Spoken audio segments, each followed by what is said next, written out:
आहे अमरावतीची कला जिवंत राहण्यासाठी ज्या गोष्टी आवश्यक आहे ते पूर्ण मटेरियल त्यांच्यामध्ये आहे. नाहीतर आपल्याला सगळे कलाकार म्हणजे तेच आठवतात. फूल खिलते रहेंगे, हवा के झोंके बहते रहेंगे, बागों में फूल खिलते रहेंगे, हवा के झोंके बहते रहेंगे. चाहिए अगर ऊपर वाले की मर्जी मेरे दोस्तों, रही अगर ऊपर वाले की मर्जी मेरे दोस्तों, तो आज मिले हैं वैसे हमेशा मिलते रहेंगे, आज मिले हैं वैसे हमेशा मिलते रहेंगे. प्रेक्षक बंधूंनो, आजचा हा जो कलानगरी वेलफेअर सोसायटी अमरावती यांनी जो हिरकणी पुरस्कार ठेवलेला आहे, हा अतिशय सुंदर कार्यक्रम आहे. अत्यंत मातृत्व असते, कुटुंब वत्सल असते. या सर्व गुणांनी संपन्न असलेल्या स्त्रीचा सन्मान या ठिकाणी कलानगरी वेलफेअर सोसायटीच्या वतीनं होत आहे. या आजच्या या प्रसंगी ज्यांचा सन्मान मी यादी बघितली, जे महाराष्ट्रातील चंद्रपूर असेल, अन्य जिल्ह्यातल्याही ज्या महिला आहेत त्या स्त्री पुरस्कार विजेत्या आहेत. आतापर्यंत पुरस्कार देण्याचे कामं हे मोठ्या मोठ्या संस्थांनी केलेले आहेत, परंतु अवघ्या 2 वर्षामध्येच निर्माण झालेली एक नवीन संस्था असा उपक्रम करते, तेव्हा आपण त्यांच्या पाठीशी त्यांचे वरिष्ठ म्हणून उभं राहणं हे आपलं कर्तव्य आहे. आणि म्हणून जेव्हा जेव्हा ते मला मार्गदर्शन मागतात, माझा सल्ला मागतात, त्यावेळेला मी त्यांना तो सल्ला देत असते. आणि म्हणून त्यांनी पत्रिकेत माझं नाव मार्गदर्शिका म्हणून टाकलेलं आहे.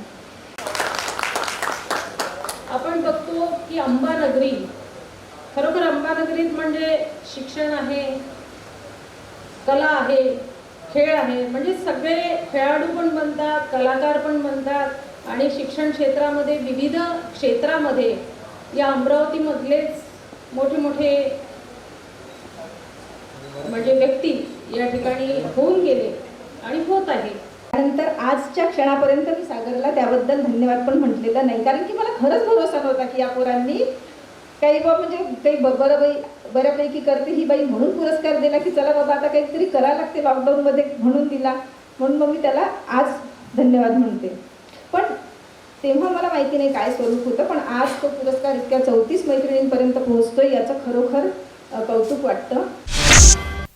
विधायक रवि राणा ने विकास कामों के लिए विशेष प्रयास करते हुए महाराष्ट्र शासन से निधि लाने में सफलता हासिल की है. बडनेरा निर्वाचन क्षेत्र के पोहरा, उतखेट, पिंपलकुटा, राजुरा, मासोद इन गांवों के लिए 1,50,00,000 रुपए निधि से होने वाले विकास कामों का भूमि पूजन गाँव वासियों की उपस्थिति में विधायक रवि राणा के शुभ हस्ते किया गया. हाल ही में महामानव डॉक्टर बाबा साहेब आम्बेडकर पुतला सौंदर्यीकरण की ओर से सांसद नवनीत राणा के खिलाफ जो आरोप लगाया है वे बेतुके और गलत है. सांसद पद संवैधानिक होने के कारण वे जिले के विकास कामों को देखते हुए कहीं भी निधि दे सकते हैं, वह उनका अधिकार है. ऐसा कहते हुए बेवजह राजनीति न करे ऐसी सलाह डॉक्टर मनीष गवई ने दी.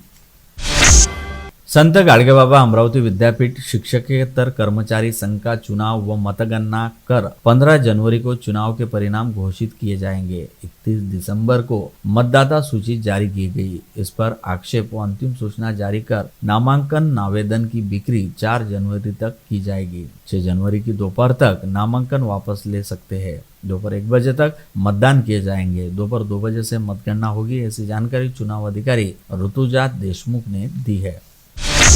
नए साल यानी नव वर्ष की पूर्व संध्या नए वर्ष के स्वागत के लिए पार्टी का आयोजन किया जाता है. वह पार्टी केवल मनुष्य के लिए होती है, परंतु मूर्तिजापुर तहसील के नागोली निवासी देवदत्त अनभोरे यह भूत दया निभाते हुए आवारा भटकने वाले कुत्तों को नए वर्ष के पर्व पर स्वादिष्ट भोजन देकर कुत्तों के लिए नए वर्ष की पार्टी का उन्होंने आयोजन किया था. यह आयोजन राज्य भर में अनोखा और चर्चा का विषय बना हुआ है.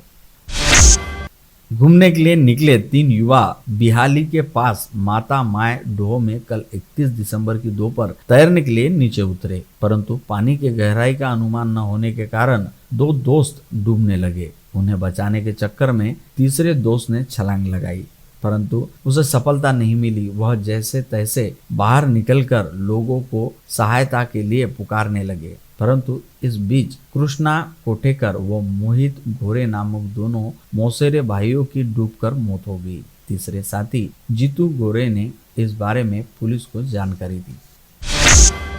चांदूर रेलवे पंचायत समिति में कर्मचारी होने का बहाना बनाकर बकरी पालन के लिए 95,000 अनुदान मिलेगा, ऐसा कहते हुए 10,000 रुपए लेकर धोखाधड़ी करने वाले दो में से रामराव ढोबले नामक आरोपी को तलेगांव दशासर पुलिस ने गिरफ्तार कर लिया है। चिखलदरा के अपर प्लाटो स्थित वन विभाग के विश्राम गृह में सुबह के समय शॉर्ट सर्किट के कारण आग लग गई। इस भीषण आग में विश्राम गृह की पूरी तरह वायरिंग जलकर खाक हो गई। आग की वजह से यहाँ रुके हुए पर्यटक डर के मारे इधर उधर भागने लगे। आग की खबर लगते ही भारी भीड़ इकट्ठा हो गई। काफी देर के बाद कड़ी मेहनत करने पर आग पर काबू पा लिया गया, जिससे पर्यटकों ने राहत की सांस ली। मोटरसाइकिल से वरुड से वापस सावंगी गांव आते समय सड़क हादसे में पति की मौत हो गई। उसके बाद गंभीर रूप से घायल पंकज ठाकरे की पत्नी पर नागपुर में इलाज जारी था, मगर तीसरे दिन सीमा ठाकरे की मौत हो गई। पुलिस ने मामला दर्ज कर आगे की तहकीकात शुरू की है। आप देख रहे थे मंडल न्यूज बुलेटिन। हमारे चैनल को लाइक करें, शेयर करें और हाँ, सब्सक्राइब करना ना भूलें। कल होगी आपसे फिर मुलाकात, तब तक के लिए धन्यवाद।